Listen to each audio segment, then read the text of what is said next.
आज मैं आप सबके समक्ष एक कविता प्रस्तुत करने जा रही हूँ जिसका शीर्षक है दहेज की समस्या।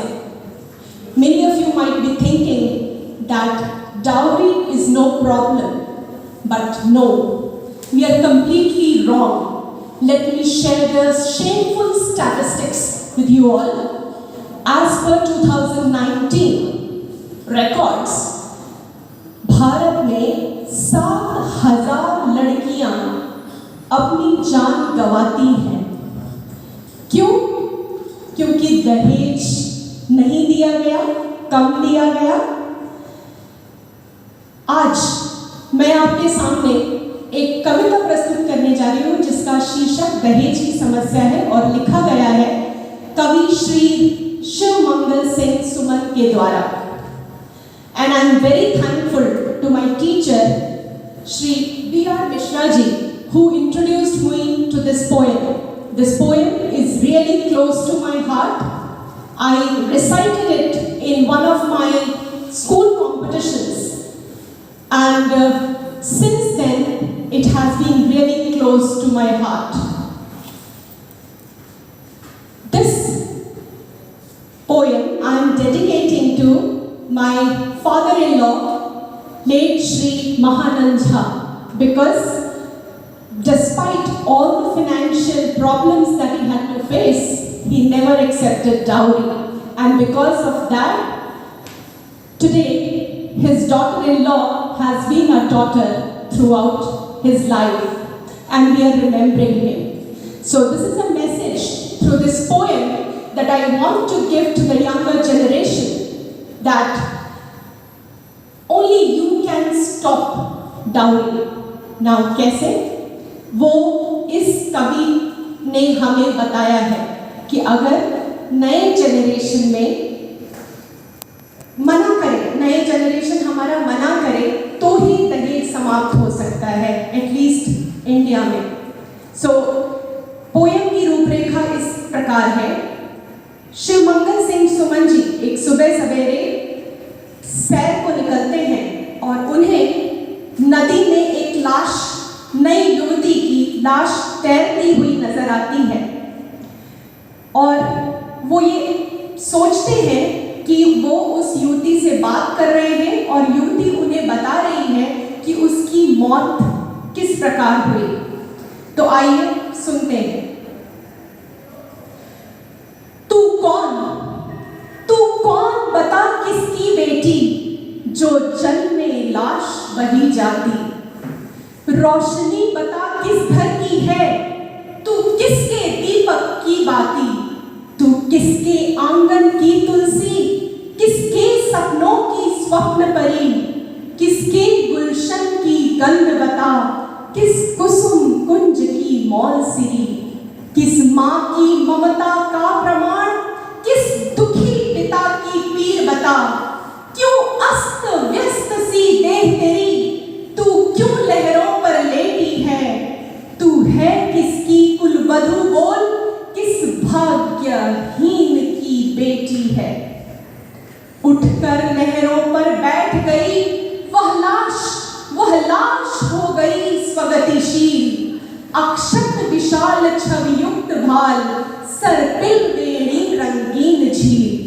योगिनी वसंती वसनमयी, आशीष दृष्टि निश्चल पावन। वह ज्योति पुंज सी कांतिमान, राकेश रूप सी मन भावन।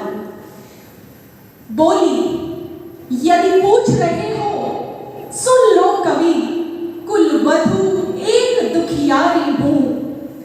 आंखों से आंसू निकल पड़े, बोली दहेज की मारी हूं। यदि पूछ रहे हो सुन लो कवि, कुलवधू एक दुखियारी हूं।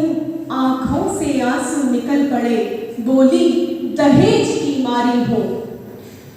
बज उठी एक दिन शहनाई, आ गई प्राण प्रिय के प्रदेश। हाथों में मेहंदी सजी और गजरे गजरे से नयन केश। नथनाक कान में कर्ण फूल, कर कंगन कटी कर धनी बजी। वक्षस्थल मंगल सूत्र, पांव पायल अंगूठी आदि सजी।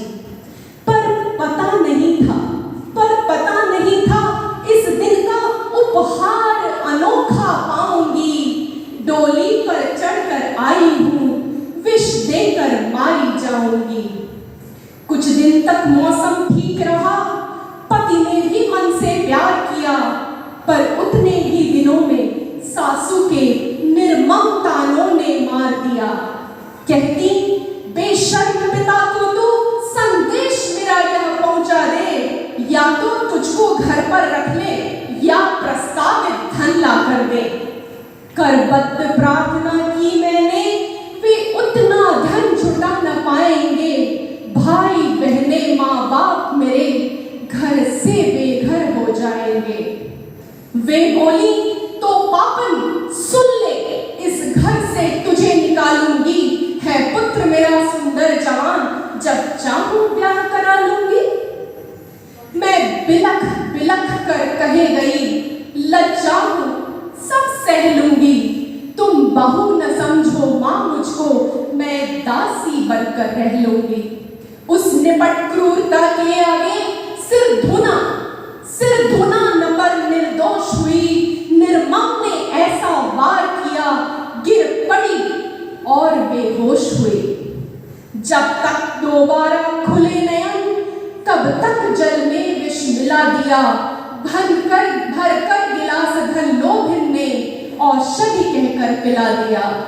चेहरे की आभा क्षीण हुई, हो गए स्वयं ही नयन बंद। यह अर्थहीन पाषाण देह, ज्यों भावहीन रसहीन छंद। पागल बतलाकर मुझे एक सूचना पुलिस में लिखवा दी। 2 हैवानों को धन देकर यह लाश यहाँ पर डलवा दी। मैं वही अभागन दीनहीन निष्प्राण लहर पर लेटी हूँ, जिसने सुनकर तज दिए प्राण। उस भाग्यहीन की बेटी हूँ, उस भाग्यहीन की बेटी हूँ। जाने कितनी प्रज्ञा श्रद्धा ऐसे ही प्राण गवाती है। कुछ जल जल कर दे रही प्राण, कितनी फांसी चढ़ जाती है। मंदिर की प्रतिमा को असुरों के पांव दबाने पड़ते हैं। बेबस कोयल को भी अनचाहे गीत सुनाने पड़ते हैं।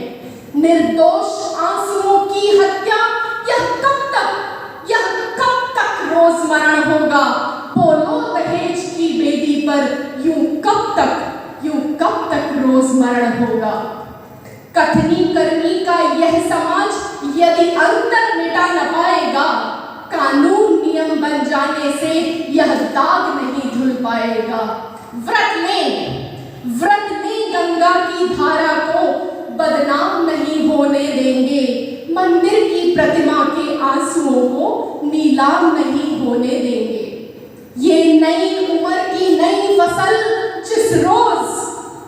जिस रोज सौगंध उठाएगी, माथे की यह अनचाही लकीर उस रोज स्वयं मिट जाएगी। धन्यवाद।